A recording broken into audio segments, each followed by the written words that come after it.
What is happening, YouTube? It's your boy Zary from Zary's Mobile Gaming back at you.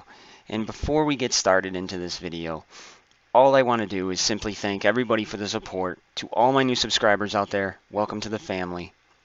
My last video, the top 10 mistakes you will regret in Dragon Champions, I'm putting up a picture on screen now, was easily my best video. I have never had that kind of engagement and views and likes and subscribes come off one video before. So for me, it's extremely humbling, and I just wanted to thank everybody for that. And if you are not a subscriber to my channel yet, do not forget to click that subscribe button in your lower right hand corner so you don't miss what's coming out next. We are so close to 100 subscribers to the channel. I never thought that was going to be possible. Share the video, like the video, comment down below. I try to respond to every single comment I get, either good or bad. If you have a question you want to ask, if you have an idea of a video you'd like to see me make, leave it down below. Okay, so let's get started. The devs came out with an update today. I had a video planned to launch. I can't post that video because things are changing in the game, which makes that video wrong information, and I don't want to do that to people. So let's take a look here at the dev notes. We'll kind of go over them. The one thing I do want to talk about quickly is that if you are not part of their Discord, you need to be. Because yesterday, John the Guru was on there talking about new characters. He was answering questions. They have a new person joining the dev team that's main job is to focus primarily on communicating with the player base. And the one thing I want to pull out of that conversation that he did say is there are going to be more characters going into the star shop. So if you have Hard Orc at 7 stars, do not spend that currency on gear, because you could save that for potentially new characters going into the star shop. That said, let's get to the dev notes. Number 1, what's new? They changed the power calculation formula for stars. Makes tower easier. That has been a concern of some people, that the tower mode is a little difficult, and that's a good thing. New hero, Dizarog, available at special event, common market, and guild shop with next update. And his moves are listed below, so we're going to get into that a little bit later. New legendary events will be announced in-game soon. Awesome. They mentioned that before, so kind of looking forward to that. Number 4, new tournaments. Rarely will it be 2 tournaments. You know, I kind of like the 2 tournament format, but that was just me. I like getting the extra rewards and things like that. There'll be another hero added to tournaments. There will be new offers for ability scrolls, so all you spenders out there, that's big for you because the ability scroll crunch is humongous. They've changed tournament offers. They will now be gold keys instead of energy. I got to see how that plays out. The way it makes it sound is that they are going to change how you are able to participate in tournaments, but we'll see where that goes. The favorite mark for locked heroes will be for a more comfortable farm. I discussed that in the last video, and I think this is a great idea. If you don't have the character unlocked, you can still put them in your favorites tab, so you make sure you're hitting your nodes to farm them. The last open chat channel will be saved as you enter the game once again. 9, they fixed problems when some players can't buy some purchases. That's huge for them. Number 10 is memory optimization and fix problems when game sometimes crashes. More stability is always better all the way around. Fix bugs when game freezes when raid bosses summons their guards. That would drive me crazy. So never experienced that bug. I'm glad I didn't. And a lot of bug fixes and improvements. So now we're going to get into the new character Dizarog. And as it was stated before, it's going to be a special event. There's no details in here on what it entails. So this is kind of like their first special event to get a character. So that will come with some critique probably and some suggestions of what I don't like and what I like. So we'll see that when it comes out. But his first ability is called Cyber Punch. Deals 240% physical damage to an enemy. If the blow was critical, removes 2 buffs from that enemy for each living goblin on the team. Very interesting. We haven't seen much synergy with goblins and orcs before, so that is really interesting. I like the fact that he could remove the buffs for each living goblin. There are some plug-and-play goblins out there that I personally like. Sergeant Pigwald but my favorite is Major Shot. BFG, like that, deals 210% physical damage to all enemies with a 70% chance to inflict a armor decrease for 2 turns. I wonder if that's like multiple enemies or it's just the main target. So that's kind of cool. An armor decrease means you can burn them down faster. Add Fuel is his third ability. He gains an accuracy increase and damage increase for 2 turns. Recovers 15% of the turn meter for each living orc in the team. If there are allies, old lore on the battlefield, he gains same amount of turn meter and damage increase for 2 turns. If there is an enemy Darien on the battlefield, Diesel Rod gains cheat death and debuff immunity for 2 turns. Awesome. So in this move, you're seeing the synergy with the orcs, which is very, very big for them.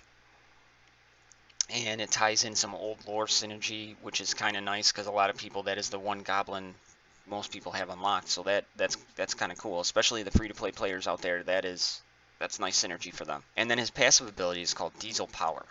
Diesel Rod gains 10% physical damage increase for each living orc on the team, and 10% critical chance for each living goblin on the team. Below you can see changes for patch 1.17. Descriptions for level 6 abilities, lower levels will be changed in accordance with that. So what they're saying is what we're seeing is level 6 abilities. But back to Diesel Rod's Diesel Power, great synergy with the orc. So if you're running a 5 orc team, you're going to get 50% more physical damage increase for Diesel Rod, who does look like he's shaping up to kind of be a glass cannon, possibly replaced for Mar. But looking forward to seeing what that event is. Hopefully the new patch is going to be out soon, so we can mess around with it a little bit. Next on the list under General is counterattacks and assists now deal 50% of normal damage. Was 75%. This is a nerf to Tromgar. It is a nerf to Soleus. It is a nerf to Rantha, just to name a few. Dodge increase buff now gives 20% dodge. Was 30. That's huge. The dodge in this game to me seemed ridiculous, and it reminded me of, for all you Star Wars Galaxy of Heroes players out there, it reminded me of the Count Dooku Old Ben dodge meta. Ugh, I thought that was the worst meta until Old Republic. That's another story. Accuracy increase buff now gives 20% accuracy. Was 30. I don't really foresee that being a humongous problem or a big nerf to any of the characters listed there, but it's probably tying into something they're doing, so that's kind of nice.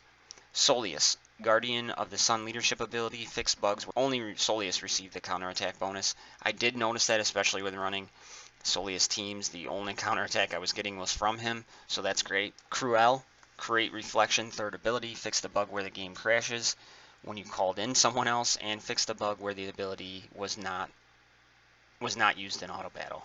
Darien, Hero's Blow, first ability, deals 100% of physical damage to an enemy, deals 260%, was 235 if the target is an orc. That's a little bit of a buff for Darien. Tanks generally don't do a lot of damage, so having more damage come from a tank would be nice. Going into the elves, Nightiel. Night Priestess, her passive ability, fixed bug where Nightiel dispelled buffs from allies. Oof. I don't have Nightiel, so I couldn't play with that, but that would be concerning. I can see where people would probably be upset about that one. Keldrin, his third ability, Glaive Throw, deals 190% of physical damage to all enemies, inflicts an armor decrease for 2 turns. Was a 75% chance to inflict. So now it's a guaranteed armor decrease. That's really cool. Keldrin was kind of a common trash character for me. He didn't have a lot of viability. That doesn't make him a must-play character now, but it is a good fix. And here's what we all knew it was coming. Wonder Lua. General. Health gain from levels and stars increased by 10%. Base speed reduced by 5. Wonder Shot's first ability, fix bug where the ability caused incorrect damage. It was causing 2.5 times more than planned, and deals 180% was 220% of physical damage to an enemy. If the target has more health left than Lua, this attack will deal 225%, was 300% physical damage instead. This attack deals 50% more critical damage. So there's the nerf on her basic. This is one of the reasons why I pulled back my video. We knew it was coming. She was extremely overpowered. I have to watch other YouTubers who have this to see how the new nerf plays out. The decrease here isn't overly dramatic. It will not take her viability, I don't feel, away. Piercing shot number 2, cooldown 2 of 4, was 3 of 4, so they're reducing the cooldown of her second ability. It deals 300%, was 390 of physical damage to an enemy. Half damage from this attack penetrates the shield, and it's guaranteed to deal a critical hit if used while invisible. So a little bit of a nerf on the physical damage, but causing 390% physical damage, that's kind of insane. But you're dealing 300% damage now, but your cooldown dropped from 2 to 3 at max level. And her passive ability, Demonic Scourge, Wonder Lua gains 20% physical damage increase, and then an additional 7% for each living demon in the party. It was 25% damage for each living demon in the party. That's massive, massive drop. Additional comments about Lua. This hero still will be one of the most powerful damage dealers in the game. She is a glass cannon, especially against demons. Before this update, she could kill enemies with one blow. We want to avoid this because it breaks the balance between characters. Fantastic explanation. I absolutely love that, and I love the fact that they've done their testing. They know she's still going to be one of the best damage dealers. Great job, devs. Great job. Alright, we're into pandas. Patriarch Chi.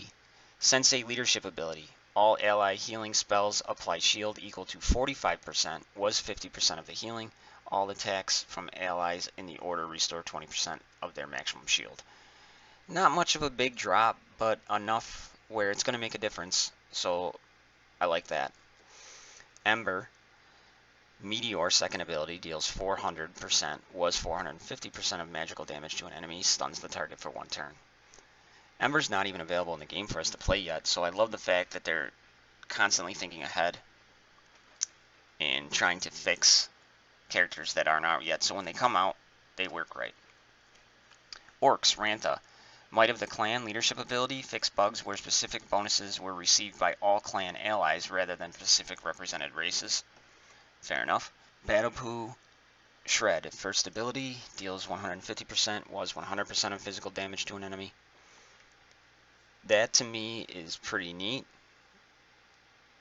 It will probably offset the damage lost by the assist call-in. So probably looking at the same amount of damage there. Adam, Little Bomb first ability deals 80%, was 60% of physical damage to all enemies. 40% was 30% chance to inflict damage decrease for 2 turns. Still don't think it's enough to make Adam a viable character, but we'll have to wait and see. Pride, Bori. Finishing shot first ability deals 200%, was 250 of physical damage to an enemy. If the target has the least health left, deal 250%, was 300% of the physical damage instead. And Wounding Arrow second ability, cooldown 3 of 4, was 2 of 3. Deals 300%, was 420% of physical damage to an enemy, and applies 2 stacks of bleeding for 2 turns. So again, a character that's not even in the game, getting some tweaks so when they come out, they can fit right for what they want to do. So there's the breakdown of the new patch coming. Do you guys think, and let me know in the comments below, that the nerf to Lua is good or bad? Do you think that what they did was right? But let me know down below, what are you most excited about from this patch? How do you think Dieselrog's going to fit into the orc team? Okay, YouTube, that's what I got for you today. I apologize that this isn't the most exciting video in the world. The video I did have coming out, like I said, I don't want to give people false information. The new update might not be out yet, but to post a video where I'm hyping up some of these abilities that have been nerfed isn't fair to, number 1, my subscribers, number 2, to the people who watch my video, and number 3, to the general playing base as a whole. So again, thank you everybody for making that video amazing as it was. Thank you very much for all of my new subscribers. Welcome to the family. And again, if you aren't subscribed, you are missing out. Let's shoot for that 100 subscriber goal. That's all I got for you guys today. Be safe, have fun, enjoy the new patch when it comes out. I'm out.